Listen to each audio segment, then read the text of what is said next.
এটা আপনারা অনেকে হয়তো জানেন যারা আমাকে চেনেন। গতকাল আমার কাছে এক প্রশ্ন আসলো তালাক বিষয়ে। আমি বেশিরভাগ সময় অ্যাভয়েড করি তালাক বিষয়ে প্রশ্ন। এমনিতে আমি নর্মালি কোনোদিন কোনো ফতোয়া দিই না। যখন নতুন নতুন বাংলাদেশে আসছিলাম আমি সৌদি আরব থেকে, তো আরও অনেক ছোট ছিলাম, রক্ত অনেক গরম ছিল, তখন আমি বিদআত শিরক এগুলো নিয়ে প্রায় ফতোয়া দিতাম, আর অনেক ভেজাল লাগতো, সত্যি কথা।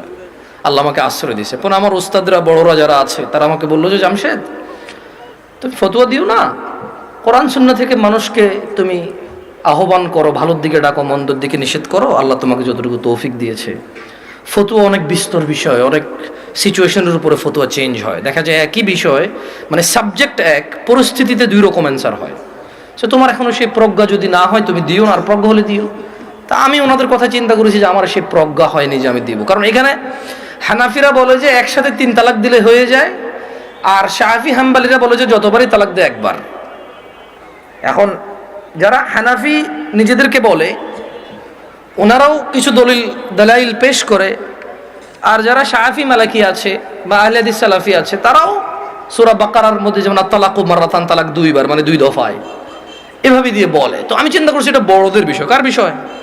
এটা আমার ম্যাটার না, আমার এত জিম্মেদারি নেওয়ার এখনো অতটুকু যোগ্যতা হয়নি। তো বেশিরভাগ তালাকের যখন প্রশ্ন আসে, আমি বড় বড় আলেম যাদেরকে চিনি, যেমন আমি সৌদি আরবে ছিলাম, তাহলে বেশিরভাগ যাদেরকে আমি চিনি তারা মদিনা ইউনিভার্সিটির স্কলার, কেউ হাফার আল বাতান ইসলামিক সেন্টারের লেকচারার, কেউ রিয়াদ ইসলামিক সেন্টারের লেকচারার, কেউ আল আহসা ইসলামিক সেন্টারের লেকচারার সৌদি আরবে, যাদের সাথে আমার পরিচয় আছে খুব ছোটবেলা থেকে, আমি যাদেরকে চিনি, যারা আমাকে খুবই আদর করে। তো আমি যেটা করি, যখন এই তালাকের মাসলা মাসাইল আসে, নর্মালি কোনো প্রশ্ন আসলে আমি জবাব দিই না, কিচ্ছু রিপ্লাই করি না, কারণ আমি জানি আমি ফতোয়া দিব না, আমি ইগনোর করার চেষ্টা করি। খুব সহজ থেকে সহজ প্রশ্ন আসলো দিতে চাই না, কাউকে না কাউকে ট্রান্সফার করে দিই। তো ওই একটা বোন মেসেজ লিখলো, আমি ওয়ালাইকুম আসসালাম দিয়ে লিখেছি আপনি যে কোনো প্রশ্ন লিখে করেন। তখন সে লিখে প্রশ্ন করলো যে তালাকের বিষয়। আমি বললাম যে আমি তালাকের বিষয়ে ফতোয়া দিতে জানি না, আমি একজন বড় আলেমের নাম্বার দিচ্ছি, আপনি ওনার সাথে কথা বলে আপনি জেনে নেন, হোয়াটসঅ্যাপে মেসেজ দিয়ে ওনাকে কল করিন, সমস্যা নেই। এখন উনি আমাকে একটা ভয়েস মেসেজ পাঠাইলো যে ওনার হাজব্যান্ড ওনাকে তালাক দিয়েছে 3 বার।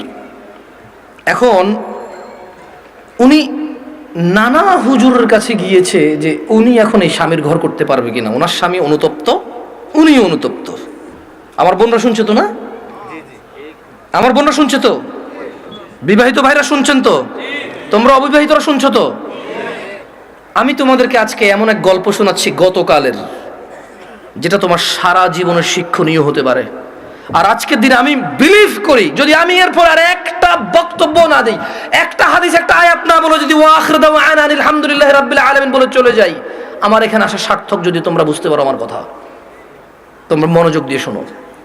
তো বললো যে আমি বেশ কিছু হুজুরের কাছে যতটুকু আমাকে বলেছে যে আমি আহমদুল্লাহ হুজুরকে মেসেজ করেছি, উনি রিপ্লাই করেনি। আমি আজহারি হুজুরকে মেসেজ করেছি, রিপ্লাই করেনি। আমি আব্দুর রাজাক বিন ইউসুফ হুজুরকে মেসেজ করেছি, উনি রিপ্লাই করেনি। আমি কুয়াকাটা হুজুরকে মেসেজ করেছি, রিপ্লাই করেনি।